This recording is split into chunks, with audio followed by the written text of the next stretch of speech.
What's going on, everyone? Welcome back to another video. I'm Michigan Sports Talk here, and in this one we talk about Denard Robinson as he has been suspended indefinitely. Also, the NCAA announces the punishments for Michigan over the COVID-19 recruiting violations. Plus, a Michigan wide receiver enters the transfer portal. Also got an injury update on a Michigan defensive lineman. Michigan has also offered a new transfer portal target. Plus, the new Michigan tight ends coach Steve Casula talks about Marlin Klein as he could claim a starting role for Michigan football.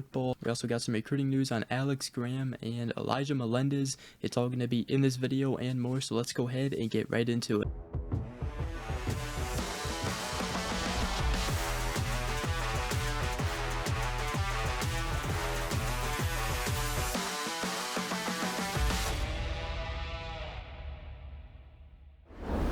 Alright, so the first thing I did want to talk about is the former Michigan quarterback and current staff member Denard Robinson, as he has been suspended indefinitely by Michigan after an OWI arrest. He was involved in a single car accident early Monday morning before being arrested on suspicion of operating a motor vehicle while intoxicated. Rayshaun Moore said in a statement that we are aware of an incident involving Denard Robinson and have suspended him indefinitely, and we will continue to monitor the situation and will have no further comment at this time. This is now the second Michigan staff member this offseason, second one in a little over a month now, that has been arrested for operating a vehicle while intoxicated. We obviously had Greg Scruggs, who was the new defensive line coach, and then he resigned from his position days later, and we may see the same thing happen now to Denard Robinson, which would absolutely suck. He was hired back in 2022 as assistant director of player personnel. He also became a high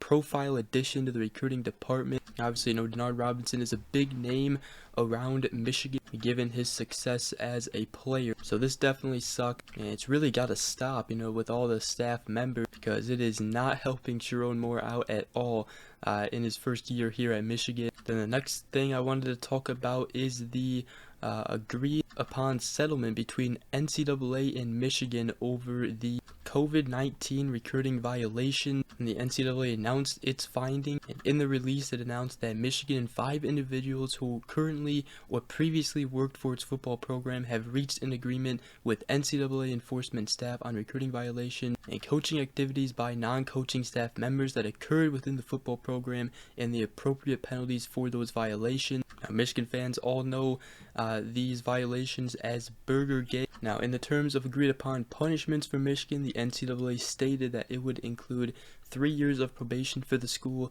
a fine, and recruiting restrictions in alignment with the level 1 mitigated classification for the school, and the participating individuals also agreed to a 1-year show cause order. Now, the recruiting restrictions are likely to be either scholarship reductions or visit bans for recruits, so Michigan wouldn't be able to host recruits on visits for certain games. Now, Michigan, they did already do that in advance, knowing that these penalties could come, as they did it last year. They also suspended Jim Harbaugh and current Michigan head coach Rayshaun Moore and offensive line coach Grant Newsome.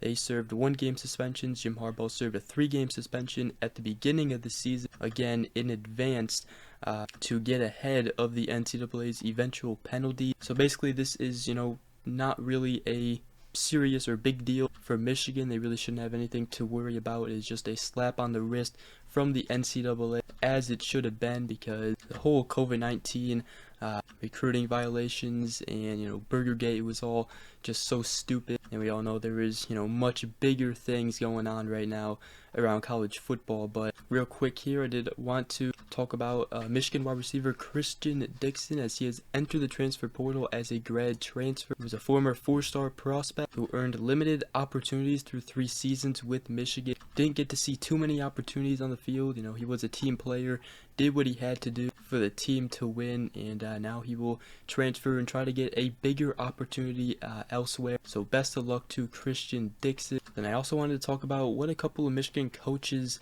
said to the media including new defensive line coach Esposito as he gives injury updates, the depth chart, and transfer portal plan for Michigan. He first talked about Rayshaun Benny's injury status.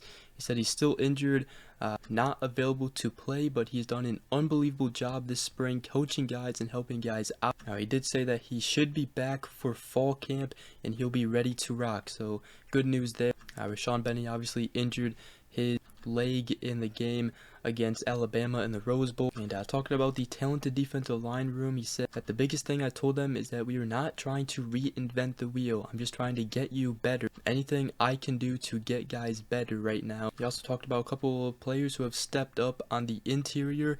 He said Eljah has done a great job this spring for us. He's played a lot of snaps. Also talked about Eljah, and I said we've had the ability to move him from outside to inside and inside to outside, as he is a 292-pound player, and he was committed to Michigan as an edge, but Michigan, may use him in the inside as well. They talk a little bit more on Kenneth Grant and Mason Grant. He said, I haven't watched everybody else, but if there's 2 D tackles better than them, I would love to see them. He also said that he will try to get Kenneth Grant and Mason Graham on the field at the same time, as many plays as we can, as there is no doubt Kenneth Grant and Mason Graham will be most likely the most dominant duo defensive tackles next year in college football. He also talked about the transfer portal. He said, it just opened today, which was yesterday, April 16th, for all the players, and he said it's like anything else. We have really good players here, so we're fortunate in that way, but you're always looking to upgrade the roster. He said if there's a kid that's gonna help us win, we're gonna go try to get them. Let me know what you guys think about that. Now, speaking of the transfer portal, as Lou Esposito was talking about Michigan,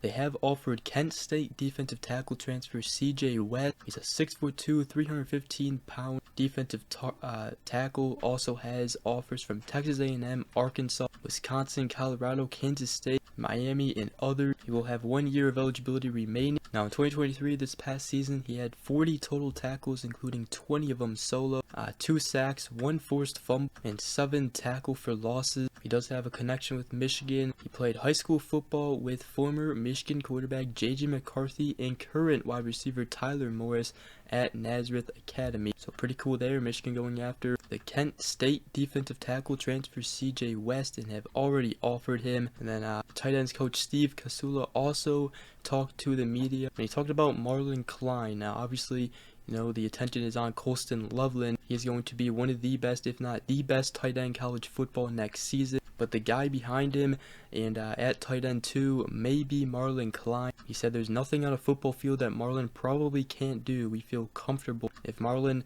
Klein had to go play every play in a game, we'd be good with that. And he said we view him very much as he's in a starting role. And he said that he has made a big move this spring, so potentially look for Marlin Klein to have a big impact this upcoming season. Even Colston Loveland said that Marlin is the fastest tight end, probably the strongest tight end, biggest tight end, so he's got it all there.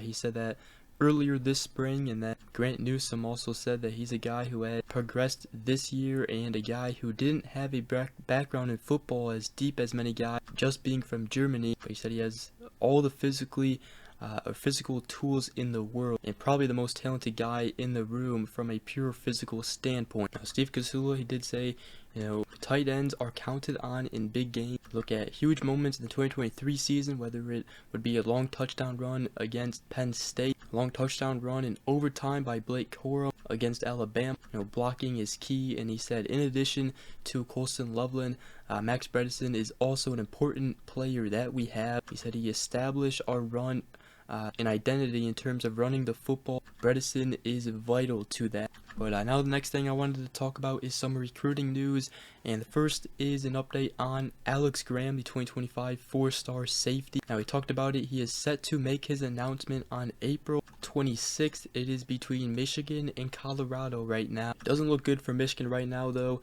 Colorado appears to be in the lead now, as Alan Trieu of 24/7 Sports changed his crystal ball prediction that had been put in for Michigan since 2022. He flipped it to Colorado. So unless Michigan can, talk to him, convince him to commit to Michigan, It doesn't seem like Michigan will be getting a commitment from him, at least right now. You know, I'm sure Michigan will continue to go after him and potentially could flip him later on. But yeah, he will be announcing the commitment April 26th. Now, another guy we also talked about in our last video is Eljah Melendez, the 4-star linebacker in the 2025 class, currently committed to Miami, but Michigan is a big threat here to flip him. He recently just visited Michigan and he was amazed and blown away on his recent visit. It does seem like Michigan is in a very good spot right now to flip him. He seems to really like Michigan. His mom also loved Michigan on the visit, which was huge. Now, I did tell Eljah of the Wolverine that I love everything about Michigan. I'm going to take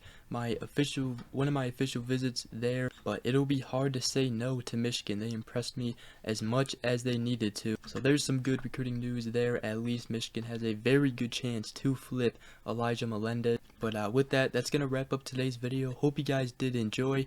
If you did, make sure you guys go ahead, drop a like, comment down below, and subscribe for more if you're new around here. I greatly appreciate it. But other than that, we will see you guys in the next video. Go Blue.